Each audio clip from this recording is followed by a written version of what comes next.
nga tinaw na dyan dihapon klaro nga kalinambili ang pagbuhat sa bisang unsang larawan nga makita din sa yuna dito sa tubig o sa walangit. So nga naman nga ang simbahan sa Katoliko is napusukan sa mga larawan nga sa Exodo 20. So, sinulupan ko, nagkikaw na mga tao nga ginadili ang bisag unsa nga larawan sa pagbuhat ni sa pagbuhat o dahil sa larawan. So, salamat sa Diyos ito sa imulinto na pagtanan.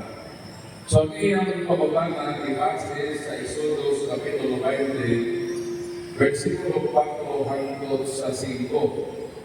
Damatod sa ikalugo o listahan sa napuno kasugo sa Ginoo, kalihatag sa Israelita, naglapit man sa dili pagbuhat o mga larawan. So kitang magkatuloy kay doon naman tayo larawan, ang pagkutana, nakasubak pa kita sa malakot sa Ginoo. So mga niyang tubag. Hinumduman nato na doon ay tuha ang klase nga larawan.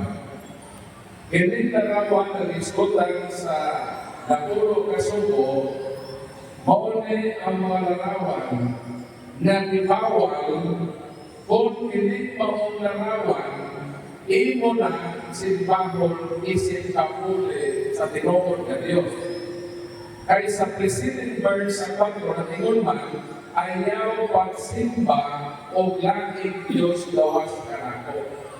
So kung naghimo na kalarawan, dahil imo na din simbahon, isip Diyos, mo na binawal sa Exodus. Pero ang paghimo o larawan kasi, wag na binawal sa Ginoo.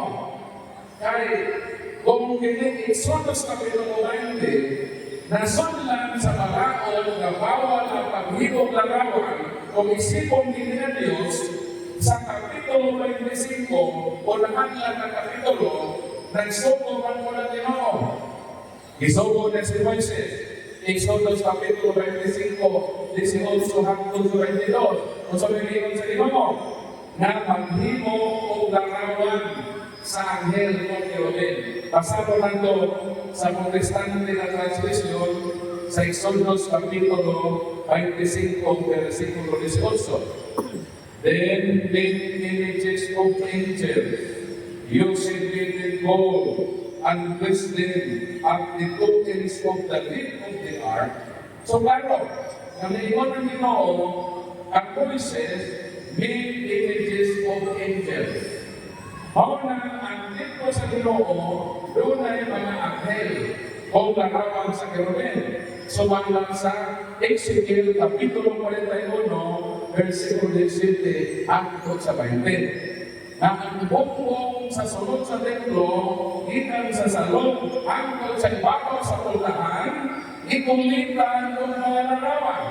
Larawan sa Cherubim ng anghel, larawan sa taong buhay naon, larawan sa leon, o larawan sa palwa sa palmera, inakulit ini sa tibok palibot sa templo, ikan sa salong hanggang sa ibabaw sa pultahan.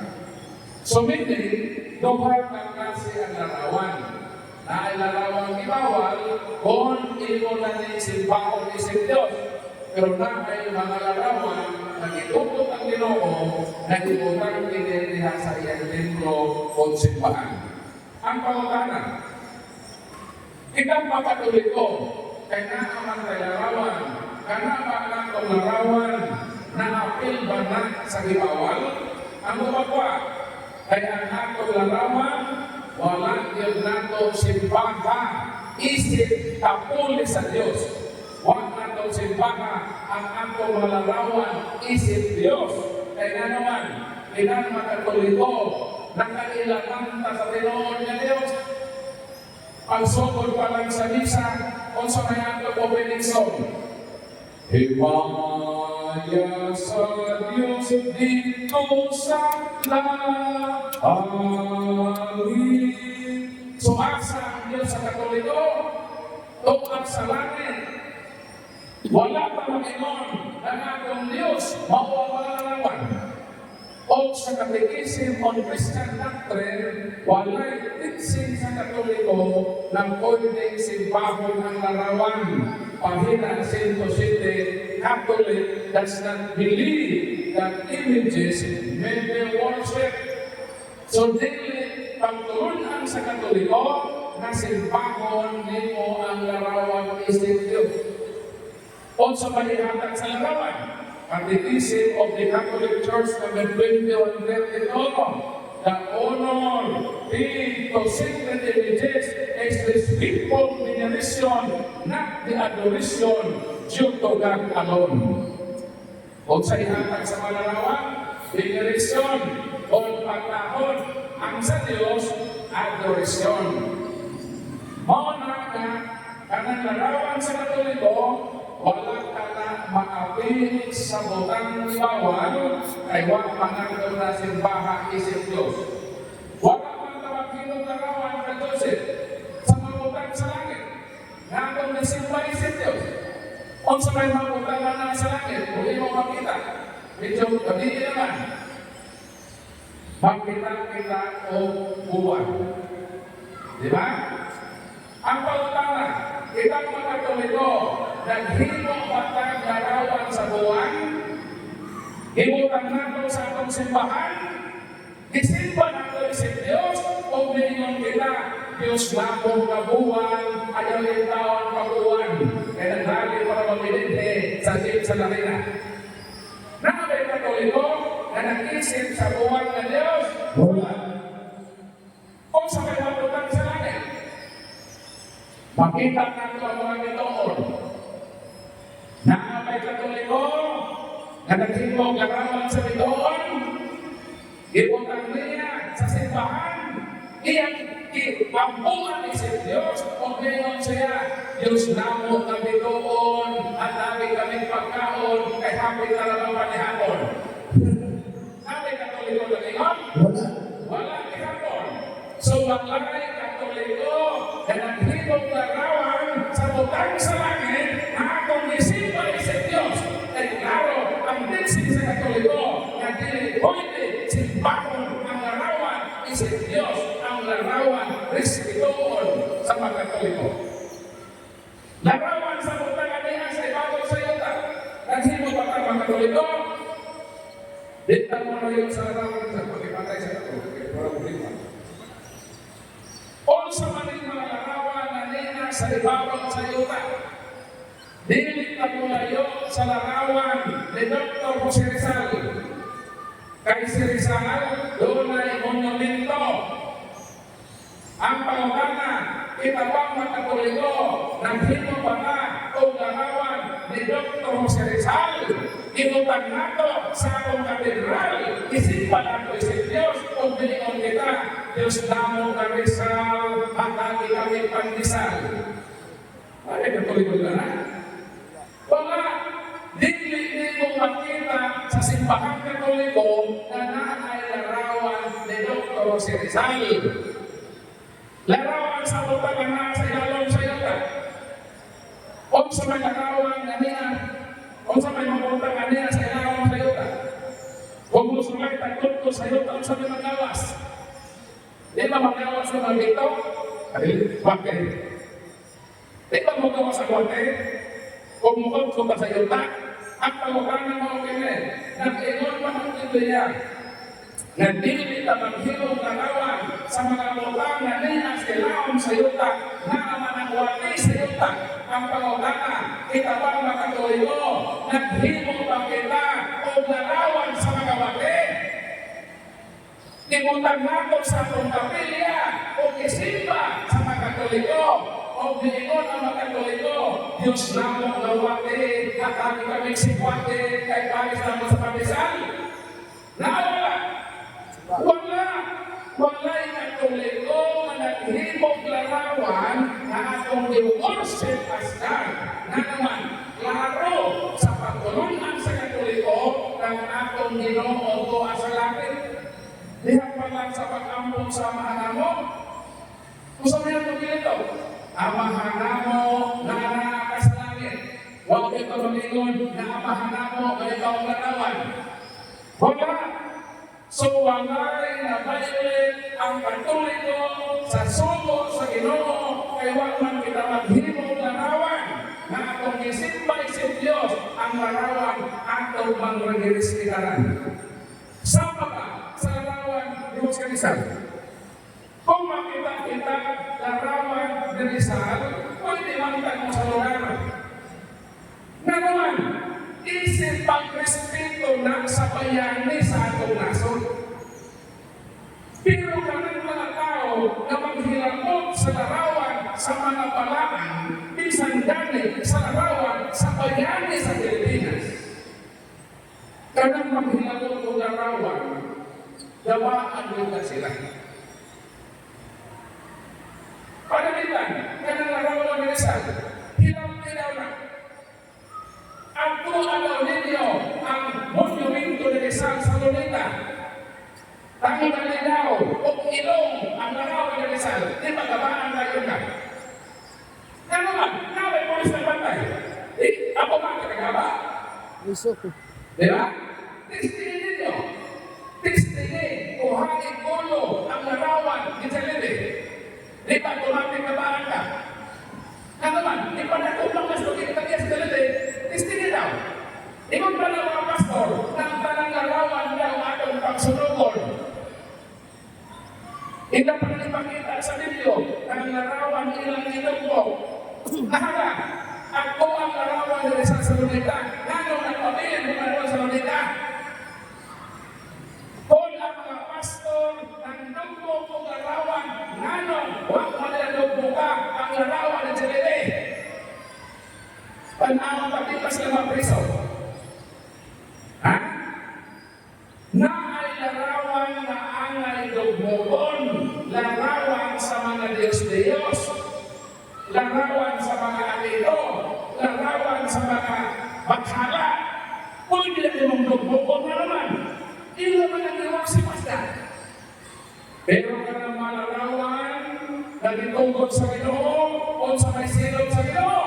Salmo 74, 4 hanggang sa 9, o sa 21 sa mga kasulatan. Miingon ang Ginoo, ang akong mga kaaway, nagdalag martilyo o mga maso. Misunod sila sa akong templo, ilang ipagdugmo ang akong balaang mga simbolo, retirado sa larawan. O sa diyan ng mga tao, mandugmok sa mga larawan, mga sagradong simbolo, mga larawan sa mga santos, mga naaway sa Diyos. Monang kita mga Katoliko, atong respetuhon ang mga larawan. Kung mo sa ladar kita, sa larawan Rizal, asay sa atong pagrespeto sa bayani sa nasod, mubago sa kita o muhatag o katahuran isip pagrespetar sa balaan, sa larawan sa babalaan, dili ka na sa iyo, naman sa balaan kasulatan si Husyas, si Huswi, o sa bayan ng Buhat, mihapak siya ang tubangan sa larawan sa Keruel. Babasa nato kanina sa balang kasulatan na mihapak siya sinisay sa Huswi. Tungod sa kasubo, linisin ni Huswi ang iyang liste o mihapak sa yuta ang tubangan sa sultanan sa kasabutan sa Ginoo. O sa mainaa sa sultanan sa kasabutan sa Ginoo. 18, 22 sa kapitulo 25 sa Exodo, o alito ang larawan sa Anghel. Mihampa si Huswi. Kanang paghampa, mas labaw na sa pagluhod. E ang pagluhod, imo naman titiko ang imong tuhod. Pero ang paghampa, titiko nimo, dapat pa nimo ang imong kamon sa yuta. Si Huswi o ang katawan sa Israel, mihapak sila ang tuwagan sa larawan.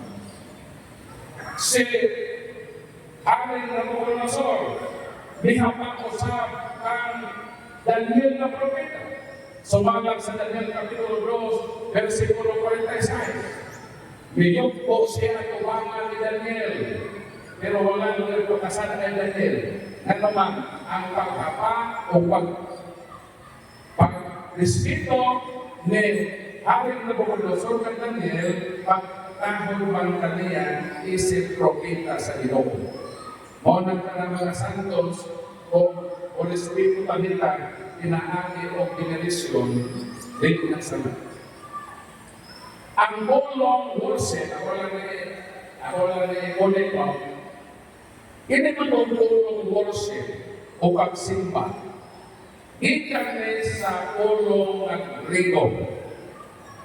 Ang original na Greek word sa word na pagsimba sa English worship, ikan sa Greek word na proskuneo. O sa mga proskuneo, ang ilang root word, konyo. Konyo means focus. Sabi sa yan, paghalo. So, kanang word to worship sa English, nasa Bisaya pagsimba. Sa Greek word, sa original New Testament, Greek word, proskunyo na, meaning paghalo. Di tanang paghalo, depende na sa imong gihabukan. Panangitan, kita mga amahan. Kita, amahan man tayo, kapag amahan din, no? Kita mga amahan. Pwede ba tayo mohalo sa atong mga anak? Pwede din. Ako, mohalo ko sa atong anak, ay sa aping o sa atang. So, kita maninitanan, pwede kang mohalo sa atong anak. Asa natin? Sa ape o sa atang. Ang atong anak, pwede kong mahalong sa atong amahan o ginikanan sa ape o sa atang. Pero, kung ang imong halong ka ng imong asawa, asa may sakto maghalong sa asawa? Bro. Simot. Let's go. Pinahangin ko mo. Asawa ko mo. Ha? Balikon ko. O ang anak, hanggang sa parents, hanggang sa anak, lola pag lolo, o hindi sa atin, o hindi sa atin. Ilang sa leo, kaya pa naman nila ko lang magkira. Pero kung ang imong halutan, ang imong asawa, o ang imong anak, sakto yung mag-resolis mo. Sakto mo nila. Sakto mo na. Pero kini-resolis, di nila mo pwede hanggat sa iyong anak. Sakto ba niya ay na ikaw na amahan? Bakit resolis pa sa iyong anak na babae? Sakto nila. Sa iyo, labi na kung ang imong kini-resolis, ang imong anak na lalaki. Di ba? Nagsagot ko? Pag ang ginikanan, dili na pwede makiklik-sulit sa atong anak. Nga naman, kanang nagsulit, sa imo ng tabikas. Nagawin na ko, buwan? Pupunan sa Diyos. Pag-worship, pag ang imong ihatagan dili Diyos, pinilisyon. Kung ang imong halutan, imong anak, apayo lang, may limitasyon na sa iyong paghalaw. Pero kung asawa, lips to lips, naman ka mo mag-kiss mo, lips to lips mo. Mo na word of worship, meaning, para sa Diyos, latria. Para sa tao, na santos, dulya. Para ka mamamere, hyperdulya. Para ka sintosin, prokodulya. So, na proper way sa pag-ibig. So, mga palikon ko, walay violisyon na naghimo sa Katoliko. O naghimo sa larawan, ang Katoliko, di lang pag-worship as God. So, Wala mo na. Aksa ato.